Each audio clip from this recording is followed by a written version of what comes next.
Fala moçada, tudo bem? Canal Caju Tricolor, na área você sabe, informação precisa de qualidade em primeira mão, tudo, absolutamente tudo sobre o Grêmio aqui no canal do Caju Tricolor. Então se você é novo aqui, inscreva-se no canal, ative o sininho das notificações para você não perder nenhuma novidade. Deixe o like no vídeo para ajudar na divulgação, é a sua prioridade. Comente aqui, a gente gosta muito de ouvir a opinião de você, tanto nos nossos vídeos quanto nas nossas lives também, tá? Obrigado a todo mundo que acompanha o canal, já somos mais de 15 mil inscritos e vamos por muito mais, tá bom? Vamos fazer um pacotão aí cronológico, né? Vamos fazer um pacotão do que aconteceu pós-jogo para o Atlético Mineiro e o que o Grêmio prepara para o Grenal que acontece nesse sábado, 7 horas da noite no estádio Beira-Rio, um jogo que aí sim, de fato, pode ser a última palavra para o Grêmio sonhar ainda com a permanência na primeira divisão ou não, tá? Muito importante, a notícia eu julgo como mais importante do vídeo. O Grêmio não vai ter torcida visitante no Grenal, por quê?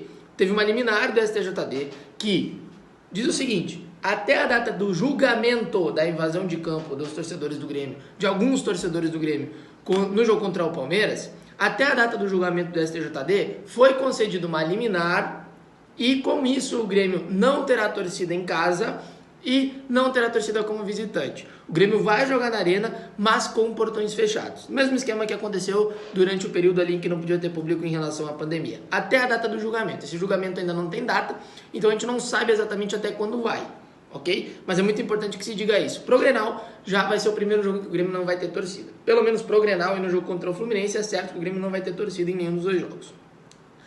Agora, falando especificamente do que aconteceu contra o Atlético Mineiro, um jogo muito duvidoso, principalmente no quesito de arbitragem.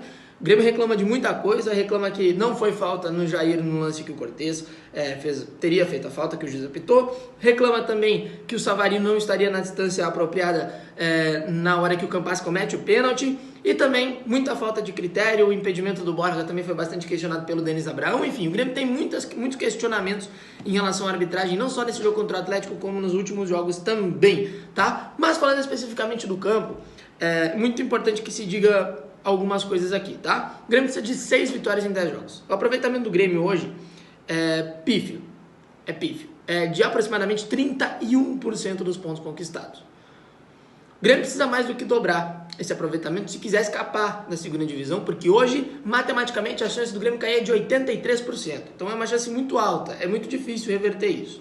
O Grêmio, desses 10 jogos, o Grêmio vai fazer metade em casa, tá? Contra Fluminense, Red Bull Bragantino, São Paulo, Atlético Mineiro e o Flamengo, que é o jogo atrasado, a gente ainda não sabe que dia vai acontecer. Então, o Grêmio, que em casa, nesse campeonato, faz mais pontos do que fora, o Grêmio vai precisar encontrar em casa um porto seguro. Um porto seguro para conseguir manter esse aproveitamento maior do que fora de casa, mas melhorar muito o número de pontos conquistados, embora que as atuações estejam evoluindo. O Grêmio não fez uma partida ruim contra o Atlético Goianiense até tomar o primeiro gol. Contra o Palmeiras também fez uma partida boa no primeiro tempo. Contra o Atlético conseguiu ser consistente durante os 90 minutos. Isso foi algo que até foi falado pelo Douglas Costa na entrevista que ele concedeu lá ao canal Pilhado essa semana, de que o Grêmio não estava conseguindo ser consistente, manter o ritmo durante o jogo todo. Contra o Atlético conseguiu isso e o time foi elogiado apesar da derrota, tá? Antevendo agora o que vai acontecer pro Grenal. O Grêmio não tem nenhuma suspensão ou lesão, ou seja, o Grêmio vai com um elenco completo. O Grêmio chegou no jogo contra o Atlético Mineiro a sua 16ª derrota no campeonato. É o maior número de derrotas do Grêmio desde a era dos pontos corridos nesse formato de 20 clubes. Então, nunca o Grêmio perdeu tanto dentro dos pontos corridos como está perdendo esse ano. São 16 derrotas. 16 derrotas em 28 jogos. Mais da metade dos jogos do Grêmio nesse Campeonato Brasileiro, o Grêmio perdeu. O Grêmio sequer pontuou. Isso diz muito sobre a posição do Grêmio na tabela, tá? Tem um outro índice aqui bem importante que é o seguinte. O quanto que o Grêmio está finalizando a gol no Campeonato Brasileiro com o Filipão, nos últimos jogos do Filipão e nos primeiros jogos do Mancini. Então o que a gente fez? A gente foi lá, pegou os 4 jogos que o Mancini tem no Grêmio e pegamos os 5 últimos jogos do Filipão na passagem dele pelo Grêmio. A passagem essa que termina no jogo contra o Santos na vitória por 1-0.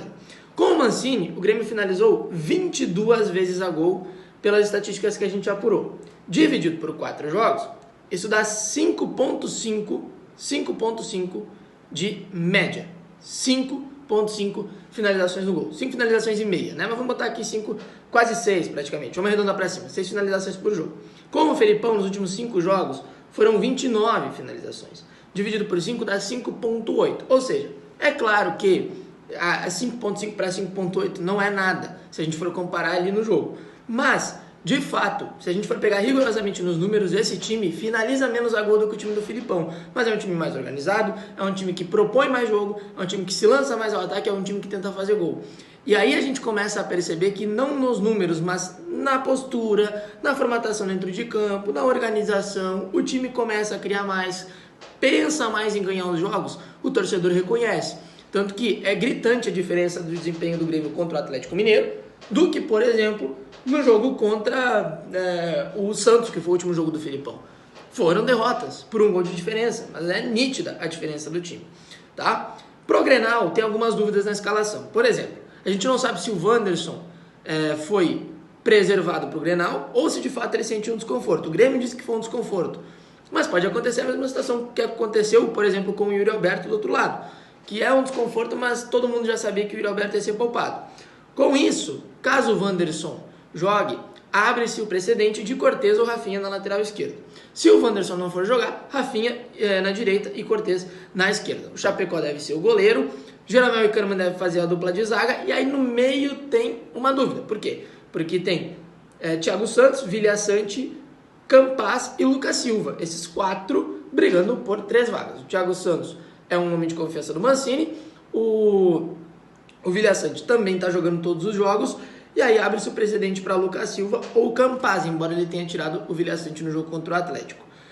É uma possibilidade também, mas enfim, esse time ainda está cheio de dúvidas, então provavelmente amanhã na sexta-feira já vai ter algo mais desenhado, tá? Por fim, um dado importante aqui, o Borja e o Vilhaçante foram convocados para suas respectivas seleções, o Borja para a seleção colombiana, o Vilhaçante para a seleção paraguaia, tem o Chapecó na seleção brasileira também. Então esses jogadores vão desfalcar o Grêmio em 3 partidas, contra a Fluminense, agora na terça-feira, América e Bragantino, tá? Eles voltam só no jogo contra a Chapecoense, que vai acontecer no dia 20 de novembro fora de casa, tá? Então o Grêmio vai ter que ficar aí sem esses 3 jogadores